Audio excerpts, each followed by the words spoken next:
nu kamari urang boga kijang sabaraha taun eta make Innova kaganggu urang ku Innova datang ka salat teu berjamaah salat teu khusyuk gara-gara Innova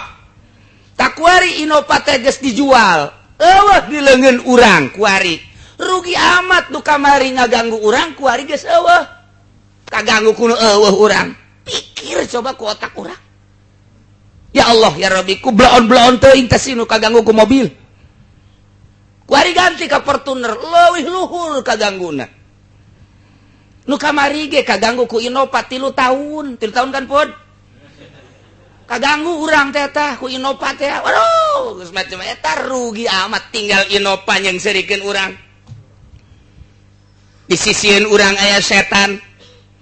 cek Innova teh tuh sia teh salat berjamaah 3 tahun dina salat dageh kapan teu husu siapan nginget-nginget aing kuari aing geus pindah ti leungeun sia nanaonan atuh sia kunaon atuh kaganggu ku aing tinggal cak iblis ganti maningan ge kuari mah tina Innova kana Fortuner kuari geus aya bubulanan Fortunerna ganti deui jaimkan urang mah duit ngocor bae maningan meuli nu leuwih luhur tibatan Fortuner naon coba nu keur dihayalkeun kuari atuh macem-macem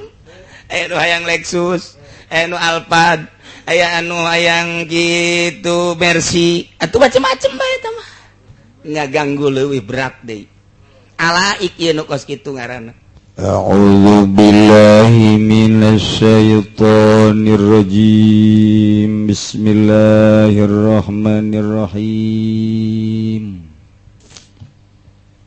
lalakon hayang jadi wali ai hayang memenang ngan dibere jeung teu diberena lain urusan urang boro-boro jadi wali hayang sugih ge atuh hese hayang jadi kiai hese sarua bae lah cenah tinggal meuli jubah bae jeung sorban atuh los sadit emang bisa ku jubah jadi kiai atuh tah mangaran aya tokoan burung kiai asal make jubah bae kiai eta burung toko jubah toko kiai berarti ya Allah ya Rabbi nah urang kuari mah meniti jalan menuju ridho Allah melalui suluk hayang jadi jelema pilihan Allah sebab melalui jelema pilihan Allah lah agama bakal rapih bakal beres melalui jalan pilihan Allah orang-orang terpilihlah negara bakal rapih bakal aman ketika dicekel ku jelema sambarangan dicekel ku jelema amburadul sanajan Quran nu didengungkeun hadis nu didengungkeun tetep bae manusia bakal acak-acakan negara bakal riweuh kitu bae kajen kumaha ge sebab pendorongna kepentingan-kepentingan lain hiji Allah lamun urang neule berbagai kepentingan nu ieu ka dieu kepentingan nu itu ka ditu kepentingan Qur'anna hiji-hiji kabeh tapi nyana jeung nyana ge bentrok komo deui atuh jeung anu di luar make Qur'an nanu mantak ieu lah hiji-hijina jalan rapihna tatanan agama tatanan manusia maslahatkeun Islam di jerona kudu make ruhul Islam lamun Islam ngan sakadar Islam doang bakalna okos momonon okos sing sieun nu aya di sawah okos nu di Tangerang teh aya patung di pakaian baju kokoh di pakaian samping atlas make sorban di luhurna kopiah mancrit jasa kula liwat kadinya sial jasa aing kasinggung ku sia eta tah nu kos kitu eueuh rohan teh kos kitu teh supaya menarik supaya Habib Rozak meuli waduh eta ngan irung nu beda irung patung itu mah mancung pantes nya make baju eta make samping eta make sorbanna disolendangkeun aju make kopiahna jeung urang kaasep bener coba pake ku sia atuh irung ke mana kulit ke mana tuh negro atuh urang tapi nu jelas wae teh rohan kos kitu teh Islam lamun ruhanian atuh beda naon beda aja nu kos kitu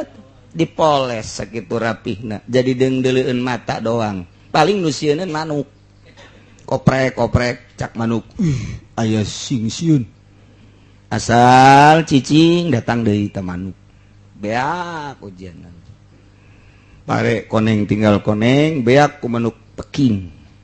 beak ku manuk maninin lantaran nyana ge nyaweun eta mah kos kitu bebegig kos kitu mah sing-sieun nanaonan manuk ge ngalawan ta ieu teh Islam lamun eueuh ruhanian kos kitu untuk menata ruhanina ieu dibutuhkeun warid nomor kahiji waridul intibah efekna bakal ngaleungitkeun naumul batalah wa taksir kuari mah henteu lalawara ibadah teh tepikeun ka halil jiddi wa tasmir tambah deui ku Gusti Allah waridul yaqzah efekna engke ngaleungitkeun naumil goplah ila hali zikir daim kuari hayang bae zikir teh jadi geus bisa terkendali galbu geus ka Allah baik kuari mazikir geus melalui zikir jahar lewat zikir jahar zikir khofi lewat zikir khofi geus kana zikir napas nikmat ditambah deui ku Gusti Allah waridus sair cahaya sair datang na ieulah efekna engke lamun geus kasorot ku waridus sair ieu bakal tajarrud tina alaik tina gangguan-gangguan menuju kana anwarul haqaiq lamun geus lewat eta datanglah wisol waridul wisol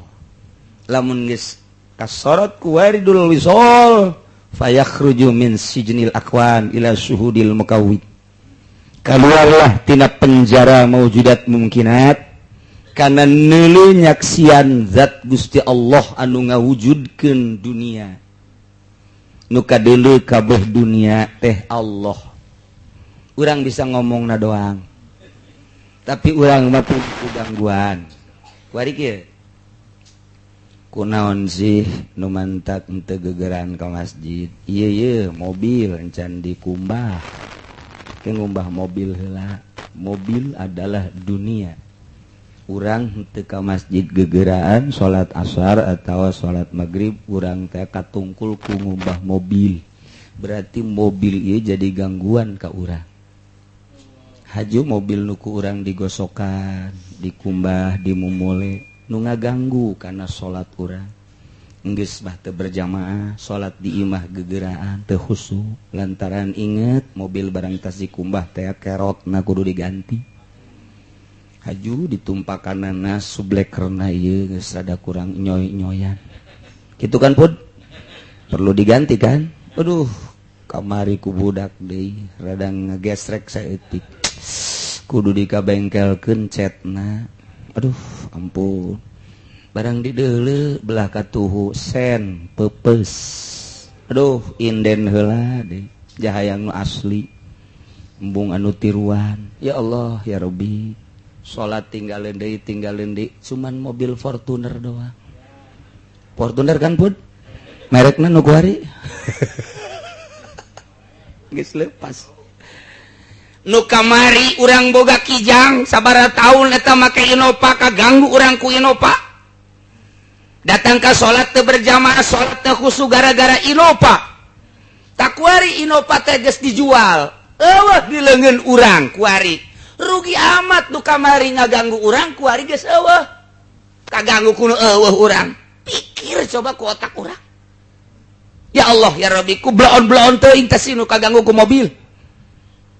kuari ganti ka Fortuner leuwih luhur kagangguna nu kamari ge kaganggu ku Innova 3 tahun kan Pud kaganggu urang teh tah ku Innova teh waduh geus macam eta rugi amat tinggal Innova yang serikeun urang disisihin urang aya setan cak Inopa tuh sia teh salat berjamaah 3 tahun dina salat dageh kapan teu husu siapan nginget-nginget aing kuari aing geus pindah ti leungeun sia nanaonan atuh sia kunaon atuh kaganggu ku aing tinggal cak iblis ganti maningan ge kuari mah tina Inopa kana partuner kuari geus aya bubulanan partunerna ganti deui jaimkan urang mah duit ngocor bae maningan meuli nu leuwih luhur tibatan partuner naon coba nu keur dihayalkeun kuari itu macam-macam aya nu hayang Lexus aya nu Alphard aya anu hayang gitu Mercy atuh macam-macam bae eta mah ngaganggu leuwih berat deui alaik ieu nu kos kitu ngaranna isin urang lamun urang teh dikiaikeun ku batur horenganan hate pinuh ku Inopa jeung Fortuner isin urang dikiaikeun ku batur ternyata di hate urang teh lain aya Allahan horenganan jabatan jeung keagungan isin urang dikiaikeun ku batur bakal di mama ku batur mah bakal dibuya-buya horenganan di jero nama aya hayang dimulyakeun dimumule diagung-agung teu ditanya bae ngajang hilek urang goblok teu budak teu nyahoeun aing kiai meureun weuh dak aing liwat ge ku sia teu ditanya hayang nama yai mana ka yai hayangna kos kitu sakalina ditanya mang ka mana mang goblok sia aing disebut mamang sareng tukang toge yai atuh goblok kadanan sia ku buya maka aing ieu panyakit tu aya di jero hate dih ku batur badi kiai-kiai horeng di jero da panyakit jauh ka wusul ilallah nu kos kitu tah encan aya waridus sair teh ketika geus aya waridus sair nyorot mah teu hese horenganan teu di kampung teu di kota teu nu pinter teu nu bodoh ketika Allah mere waridus sair babarieun Allah mah budak sia kaganggu ku mobil cara aing teu boga mobil oh teu boga aing mah aja kurang emang nu mantap teu boga mahal teu beli sarua teu kos kitu mah ieu mah lain kitu teu hayang neuleuh mobil neuleuh motor teh sarua jeung bangke geus teu hayang aing pokona kos kitu mah barang neuleuh jahe mantap amatnya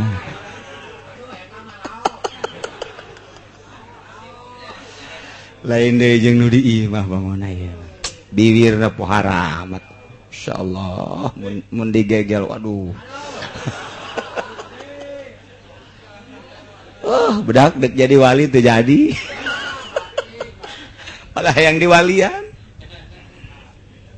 eta can kasorot ku waridus sair berangkat ka Allah na tersendat-sendat eta nu Allah teu bisa direkayasa kajeun kumaha ge dipaksa ku urang teh ulah bogoh kana dunia ulah resep ka awewe ulah hese bae hese eta mah aja pamere Allah ngan urang teh cara doang tah kieu cek ahli toriko coba ge unggal ba'da salat zikir sesuai jeung aturan kemudian puasa kos kieu aya 10 teh nu dibuka lawangna 10 nu ditutup di antara nu 10 teh hiji ulah resep ka pamarentah 2 ulah ancrup jeung pamarentah jadi pamarentah larangan teh dina thariqah mah can usul mah kemudian kudu sahru teh penting kudu hudang kudu melek eta teh kudu dina thariqah mah kos kitu teh kajenting sakedeung asal beunta bae ke SD mau jadi atuh tah eta kos kitu. Kemudian lamun menghadapi jelema sugih teh anu Allah lain nu nyana geus akurkeun bae kurang sugih jeung nu susah teh ngan nyana mah dibere anugerah bae ku Gusti Allah harta ge lamun bener mawa namun teu bener mapan cilaka nah urang teh urang nu keur ka Allah babarengan jeung nu sugih akurkeun bae jeung nu susah sebab hartana lain nu nyana nu Allah lamun urang boga perasaan harta nu nyana engke urang ngagilek angel ka datang tah eta cara-cara kos kituna lah nu hese dina thariqah teh ai padu zikirna babari dek dikencengkeun dek dilalaunkeun atuh babari tapi kunaon aju aprak-aprakan jeung pamarentah ai kitu ulah jeung pamarentah satungtung encan usul ulah sebab naon engke bergerak di pamarentahna aya dorongan salian lillahi taala kudu geus lillahi taala lamun geus lillahi taala wajib nya babarengan jeung pamarentah wajib di sektor mana nu perlunya na eusi ku nyana asal niatna geus lillahi taala ulah kabita ku dunia nu kos kararina hese sote urang mun ngobrol kos kieu ketika Allah mere mas sot ku Gusti Allah sia mendek dipilih ku aing ketika lempang awas cek Gusti Allah ulah akur jeung batur sia mah sia batur mah batur ketika dina riungan udah sok leuleuk berkat dah tuh deuleu di mobil geus aya jeung sia mah cak haji pudali akur dah cenah angel deui bae asuh aduh ulah aya bimbingan khusus ti Gusti Allah anu nyanana ge teu nyahoeun kok jadi kos kieu seperti aya nu Noel bae ketika babarengan jeung pamarentah kade ieu teh aja lemah kadeleuna mah padahal mah ieu teh memonon jadi urang penuh kehati-hatian nang saha eta nang Allah aya naonan kok bisa kitu aya waridus sair pan sia mah deuk aing ulah gagal ku sebab babarengan jeung camat ulah gagal ku sebab babarengan jeung nu sugih ulah gagal ka aingna ku sebab babarengan jeung kepala organisasi ulah gagal ku sebab babarengan jeung kepala naon kitu ngare jeung jawara tamanya namanya bae sia mah sia bae bareng bae ketika dibutuhkeun tapi sia mah pandeu ka aing aya anu Noel seperti kitu sok kira eta teh waridus sair aya sok ketika orang dalam dunia ijanu Allah teu hayang aing mah aya deuleugeunnya titipan ketika babarengan jeung nu boga jabatan luhur nu Allah ku Allah dek dicokot mah teu dicokot boro-boro jabatanna nyawana dicokot henteu ampun deui selalu kitu bae tah jadi teu kabita kana naon teh hiji Allah ngan kos kitu teh tetep kudu ti Allah bimbinganana guru mah sakadar mere metode kieu sia adapun nu mere bimbingan khusus nama perasaan deket jeung Allah Gusti Allah eta lah nu hese nah kuari mah geus tah modal kos kitu aduh aya pembimbing bogalah perasaan melalui muraqabah lil Ka'bah, muraqabah lil malaikat, muraqabah lil rusul, muraqabah lin nabi, muraqabah lil aulia. Direnung kunyana. Lamun eta Kangjeng Nabi Ibrahim berangkat manehanana ka sisi gunung, kemudian ku Gusti Allah eta langit, eta bumi dibukakeun, apakah kahayang Kangjeng Nabi Ibrahim jalain? Tamaku Gusti Allah bae dibere anugerah. Oh, berarti Kangjeng Nabi Ibrahim nageh teu menghayal seperti eta. Lamun Kangjeng Nabi Musa titah berangkat ke Gunung Tursina, kemudian Kangjeng Nabi Musa berangkat, sanggeus berangkat cek Gusti Allah ikhlaqna alaika ya Musa. Copotkeun tarumpah anjeun dua tarumpah anjeun. Berangkat ka dieu. Ye, naon eta nu aya di leungeun anjeun? Wa matilka bi yaminika ya Musa. Kangjeng Nabi Musa hiya asai atawakkau fiha wa ahusu fiha wa nabi wa fiha ma'aribu ukhra. Apakah hayang Kangjeng Nabi Musa ngahayal seperti eta? Henteu, ku Gusti Allah ditarik. Ketika Kangjeng Nabi urang, kemudian Kangjeng Nabi urang didatangan ku malaikat Jibril jeung Mikail dibelek Kangjeng Nabi teh kemudian ditutup deh setelah diisi ku hikmah ilmu jeung sajabana diberangkatkan melalui naik buruk sampai ke Masjidil Aqsa ditaekeun ka Sidratil Muntaha. Apakah menghayal Kangjeng Nabi seperti eta? Henteu, berarti ku Gusti Allah. Apakah Tuan Syekh Abdul Qadir diangkat jadi kutub teh hayangeun? Henteu, kageteun anjeunna ge ketika anjeunna diangkat menjadi kutub. Apakah eta teh kitu Imam Ghazali ketika diangkat jadi kutubul aulia manehanana ngahayal? Henteu, nu dihayalkeun mah hayang bisa deket jeung Gusti. Ketika dijadikan pilihan menjadi kutubul aulia kageteun nya nage horenganan dibimbingna ku Gusti Allah. Atuh kitu kene urang. Ketika urang menghayal jadi wali moal jadi wali-wali kecuali nikahkeun. Jadi tamang geus otomatis tamang geus. Wali mujbir. Teu bisa dihayalkeun satungtung urang boga kahayang hayalan wali teu bisa dihayal. Wali teu cukup ku dihayal. Praktek wali mah teu bisa dihayal. Lamun urang menunggu iraha jadi wali berarti nafsu urang aya di jero teu bisa jadi wali. Eta can disorot ku waridus sair. Ketika disorot ku waridus sair ku Gusti Allah plak teu hayang dunia teu hayang akhirat. Mimiti titah ngaleupaskeun dunia geus ku ari mah ibadah teh menuju akhirat geus eueuh duniaan ku ari mah eueuh dunia materi eueuh dunia jabatan eueuh dunia kitu tahta eueuh hiji bae akhirat eta teh can wusul ilallah ketika urang geus eueuh akhiratan ja akhirat ke makhluk Allah keneh urang ku ari hayang sorga makhluk Allah nanaonan ketika urang can lepas ti dinya can jadi wali keneh bae urang menuju akhirat bae menuju akhirat teh moal jadi wali ketika tep urang geus eueuh akhiratan cara eueuh akhiratan kumaha andai kata aya maung kemudian maung dek ngegel urang-urang moal robah lantaran nu dideuleu ku urang lain maung tapi Allah moal robah urang kajen dik digegel dik cangkerempek bae aing makhluk Allah sia makhluk Allah andai kata aing dek dikerekep ku sia itu berarti Allah nu ngarekepkeun mangganya ngakeun sadaya-daya ka Gusti Allah mulai tah ketika manehanana zikir bae terus tengah penting ibadah ka Gusti Allah colodong bae di hareupeun urang aya makanan ti ditu ti sorga urang menasikeun nyicipan makanan ti sorga berarti can jadi wali dodoja ti Gusti Allah jadi mah lain maksud hayang dikiriman ka daharan aing mah hayang ka Allah kakarak jadi ketika urang makanan walaupun menang di dahar ku urang tetapi lamun urang hayang tutup di dinya emang tujuannya datang ka dinya lain Allah ketika urang di ku Gusti Allah dibere keistimewaan begitu urang ibadah nama mantep jasa haji urang dibere bisa hiber kos manuk alap-alap sing ada yang nembak bisa hiber urang ka Mekah urang merasakan nikmat awat aing jadi wali bisa hiber eureun jadi walina berarti datang kadinya tak apa bare Allah nu eta mah kos kitu mah dodonya ti Gusti Allah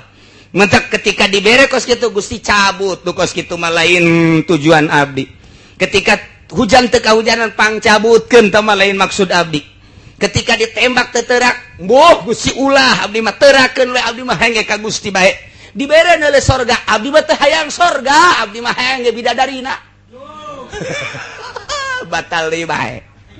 teu hayang abdi mah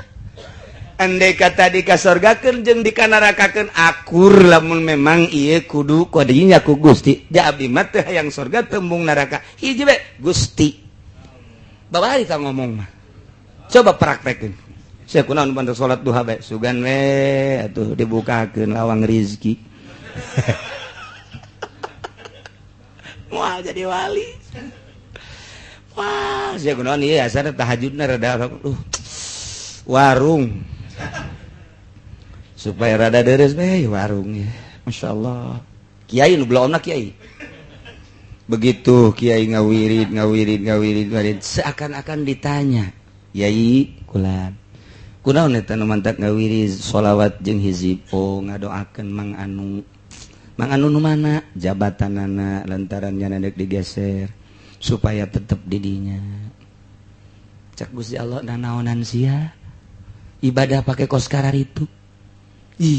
atuh kunaon pakai kok kabatur sia geus datang ka mana ibadah sia aju sia lamun batur ngageser sesuai jeung kahayang sia kumaha lumayan aya kikirimanana Gusti oh aya kikirimanana hayang naon atuh sia cenah bejana mandek mere apaan sakan Gus jadi berarti kadinya ya Allah eta kos kitu bae hikmah urusanana dunia ieu mah lain geus lepas ti dunia akhirat geus lepas ti akhirat Allah lepaskeun dunia jeung akhirat ka Allah ketika urang teu disorot ku waridus sair hese bae ketika Allah geus jorot waridus sair nah payakhruju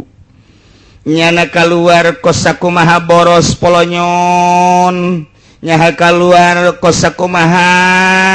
buuk nu aya dina adonan roti diangkat polonyon ninggalkeun dunia jeung akhirat nya namanya bae ka Gusti Allah na ieulah kaistimewaan wali-wali Allah ketika geus waridus sair payakhruju minal alaik urusan-urusan dunia jeung akhirat anu jadi ganjelan halangan kana wusul ilallah kunyana geus ditinggalkeun maksudna ieu adalah hayang tasruku alaihi anwarul haqaiq kuari enggeus datanglah ka waridul wisol kuari payakhruju min sijnil akwan, keluar tina penjara dunia neuleuh ka syuhudil mukawin. Urang kan kuari di penjara ya. Penjara teh hartina belenggu.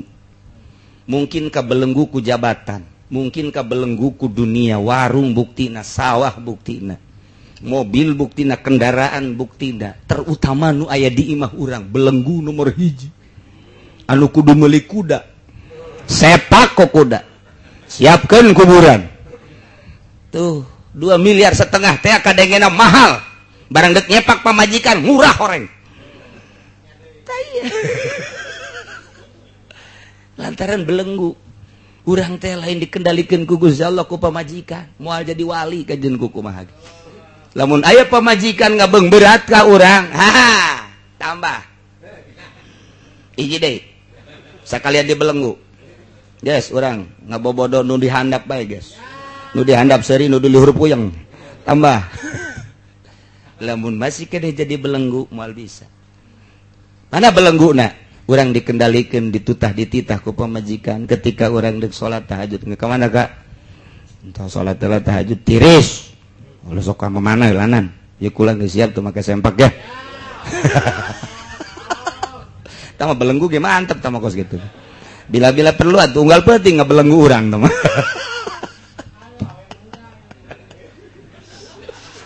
Aduh, awet muda ge atuh lamun anu lain kolot, bu kolot tereh kolot sarua. Eta belenggu urang, aduh pamajikan anu pamajikan. Jadi urang teh didoktrin ku pamajikan moal jadi wali. Kudu bebas urang. Kabebasan urang sakumaha nu dicaritakeun ku Kangjeng Nabi. Kumaha Kangjeng Nabi ngajelaskeunana taruhu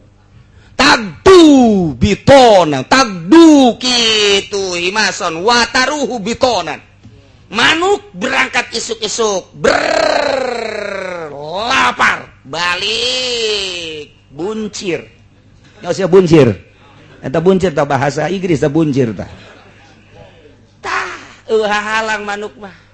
Ketika manuk eta artina gambaran naon? Gambaran tawakal, gambaran manehanana hirup bebas. Ka mana bae manehanana ngalayang, kumaha manehanana bae deuk naon bae nu kunyana di dahar kumaha nyana bae. Ihibran di awang-awang kumaha nyana bae sakadar beuteung geus aya nu ngatur cak manuk ti Gusti Allah. Ketika aya dahareun bagus alhamdulillah, ketika aya dahareun biasa bae alhamdulillah. Berangkat ti sayangna ke balik deui ka sayangna sesuai jeung kahayang manehanana. Eueuh nu ngaieung-ieung nu ngalarang-larang eueuh manuk mah urang dibere gambaran ku Kangjeng Nabi kudu kos kitu. Nu mantak lamun manuk dikurungan ku urang teh cak manuk teh aing sanajan dibere cai sanajan dibere parab sabenerna mah lain dunia aing mah ja dunia aing mah diberan di luhur awang-awang kumaha cak aing bae. Kaju aing kusiati tah di jero kurung. Isuk-isuk di paraban di pandian horenganan aing dipaksa kudu sasada. Sedengkeun aing mapan sasada teh kumaha aing bae. Ai prakusia ku aing sekusia teh aing teh diketrekan bae titah sasada. Ketika aing sasada sia seserian padahal mah aing teh kapaksa kusia. Ketika aing teh sasadapan kusia digeber-geber aing. Aju diganti pan parabna ge supaya sasada. Aing teh embung hirup kos kitu, manuk teh kos kitu. Nah, urang hirup teh kuari dibelenggu percis kos manuk di jero kurung. Cek pemajikan belikeun anu, cek pemajikan anu, cek pemajikan anu, cek jabatan yeuh urang anukeun, cek anu. Atuh naon bedana jeung manuk di jero kurung? Moal jadi wali mah tagdu himason wa taruhu bitonan. Kumahanya nabae ngalayang ka mana-mana. Nu di dahar kumahanya nabae. Nu mandak wali mah kumahanya nabae. Teu bisa diatur-atur. Penting berangkat bae, beurang hees bae nya nama. Atuh lain wali kos kitu mah hees bae. Cek caritana kumahanya nabae hese jeung wali mah. Hese ogra urang babarengan jeung Gus Dur moal betah. Lantaran kumahanya na bae ngundang sababaraha kali teu datang ai teu diundang datang solonong bae ku ari Habib Lutfi kos kitu kumahanya na bae nya mah hihibran sakumaha manuk ai urang mah diatur kapan ku atasan urang anukeun eta mah deres temahnya lantaran anu ngagaji di imah urang diatur ku anak diatur ku pemajikan tah iyalah urang hidup teu bebas waliullah mah hirup di awang-awang bebas lantarannya nama nganasehatan ge aya daek sia dinasehatan lantaran aing mah tugas aing mah nganasehatan ketika sia teu hayang dinasehatan lah atuh kumaha aing andai kata ngadenge kana nasihat aing alhamdulillah ja aing mah teu berkepentingan dibere ku sia aing mah teu hayang teu dibere teu hayang jadi hayang berarti teu aya harapan kos kitu nya nasihat-nasihat bae peurih peueur sabodo sia ngan aing mah tugas aing dibereda kos kieu wali mah kos kitu hese diutar diatur nya mah oh diatur ku jelema moal bisa naon lantaran asa terbelenggu ketika terbelenggu engke ibadahna maur nya nama kubahanyana bae kubahanyana bae ya aya jelema perlu ditanya tanya oh jan ini tanya bae berarti aya jelema awe deui tanya deui oh ieu mah rangda kolot berarti ketika aya rangda ngora tanya beres seuri mah ieu tanyakeun alamatna di mana nomor SMS-na coba HP-na nomor sabaraha aduh ieu wali kabalingar mah kos kitu mah iyalah ke dunia wali jadi keluar tina belenggu alaik ngaranna heueuh nya nama ngobrol jeung sahabat akur bae berhadapan jeung akur bae lantaran teu hayang dibere teu hayang diagung-agung ih Allah dibere sakitu teu dibere sakitu di deuketan sakitu di jauhan sakitu nya nama sebab keur senang jeung Allah masyarakat ngabutuhkeun sakitu masyarakat teu ngabutuhkeun sakitu nu dibutuhkeun ku nyana Allah ketika masyarakat amburadul iya tuh eta mah Allah tugas aing mah sakara mapatahan doang ketika disiksa atuh nu Allah ieu makhluk nu Allah siksa nu Allah nu nyiksa Allah nyagakeun sadaya-daya ka Allah beres geus nikmat jasa hirup geus datang ka dinya deuh zikir sakali ngabanding jeung dunia jeung eusina nu mantak nu zikir ribuan dibandingkeun jeung zikirnya na hiji beratan zikirnya na hiji nu ribuan mah dedeleana kacau koneng nya nama hiji Allah ieu nu kos kieu ngaranna tanggeus datang kana rakaatun sarakaat jelema ibadah ti nu kos kitu ngaleuwihan 1000 rakaat zikir hiji ngaleuwihan 1000 zikir ti nu sejen lantaran nyanana geus teu berkepentingan hiji be di jero mata di jero ceuli di jero irung di jero sungut di leungeun di suku di beuteung di kolbu hiji Allah kumaha parentah Allah bae jadi nyana geus kaluar ku ari mah min sijnil akwan tina penjara dunia kajeun teuing nyana di penjara zahir iya lantaran batin nama jeung Allah kos Kangjeng Nabi Yusuf kajeun teuing nyanana dibeulem ih zahir iya jabatin nama jeung Gusti Allah cara Kangjeng Nabi Ibrahim kajeun teuing diasupkeun ka laut ih zahir iya jabatin nama jeung Allah cara Kangjeng Nabi Yunus kajeun teuing dibalikeun kajeun teuing kitu non dikerem ih zahir iya cara Kangjeng Nabi Nuh ih tetangga jeung Gusti Allah mantep masalah jasa eta lamun geus hirup kos kitu kakarak henteu terbelenggu keluar tina penjara ku ari mah geus deulena Allah atuh anu Allah mah tah mah hak mutlak kumaha Allah bae dek dipanaskeun ku Allah dek dihujankeun kumaha Allah dek dikerem kumaha Allah dek dieuweukeun kumaha Allah nyanggakeun sadaya-daya anu Allah ieu jadi geus patalina naon wah geus lamun hirup geus kos kitu masyaallah geus nikmat jasa eta mah nu kos kitu mah geus salatna di mana bae jadi teu kudu di masjid teu kudu di musala teu kudu di imah lantaran nya geus berpikiran kabeh kadeuleu ku Allah di tanah mana bae nu teu kadeuleu ku Allah nu teu kadenge ku Allah nu lain digerakkeun ku Allah gerak Allah dadamelan Allah di mana bae asa jeung Allah geus bedanya nama beurang jeung peuting masjid jeung musala jeung imah jeung lapangan akur bae teu pernah neuleun nilai-nilai masjid nama kos kitu nah tak di dieu lah anu osok di kitu caritakeun ninggalkeun syariat pandanganna geus leuwih tajam ka jero naon hartina masjid aya di jero masjid ngan saukur carita dunia naon hartina salat aya salat dengan saukur di jero hatena ieu pabaliut urusan dunia naon artina halqah zikir lamun di jero hatena urusan kang pangkatan dunia dan dunia nu mantak nya namanya ngeserikeun ka kiai nu sok kundasa kondisi mulai deui kita kaji pudoli deui atuh nanaonan lain yang ridho Allah endahan dikendalikan ku batur sabaraha sih dibayarna sabaraha sih diberena isin amat engke lamun urang disidang di hadapan Allah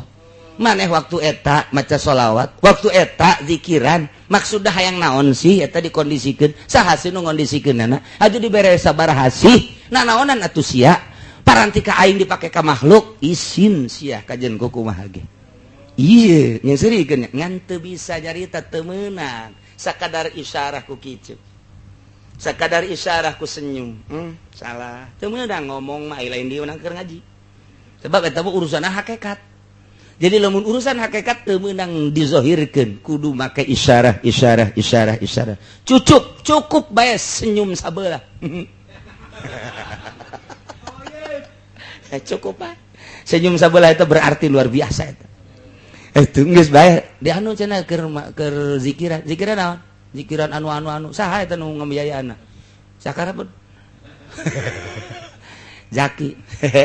cukup tah teh cukup tah hehe teh cukup tah eta teh isyarah kudu nama jana berpikir kiai hehe naonnya kok kiai masih hehe kieu tah hayang dibere tah naon je ahli hakikat sangat berarti kicupna senyumna serina penuh dengan isyarah teu meunang ngajelaskeun lamun lain keur ngaji lamun lain cilaka amat kakara naon sebab besi dianggap adigung ku Gusti Allah besi takabur ku Gusti Allah nyaho kana hate batur besi ujub cak Gusti Allah sia turun sia pangkat sia ngajaga kaujuban jeung katakaburan sanajan batur salah menurut hakikat salah tetep ku senyum bae tetep ku seuri bae hehe ku senyum bae senyumna senyum sabelah pan aya senyum nu geulis tapi senyum kanu kati mah sabelah we eta ustaz iyalah kiai anu cenah anu geus cukup sakitu ge pikiranin urang ngayelah koski diisyarahan ku Syekh Athaillah keluar minal alaik nayita ya waridul wisal payakhruju min sijil aqwan ila syuhudil mukawin wa qad asyara fil hikam panjang yang kadina hikamna aurada alikal warid wallahu a'lam.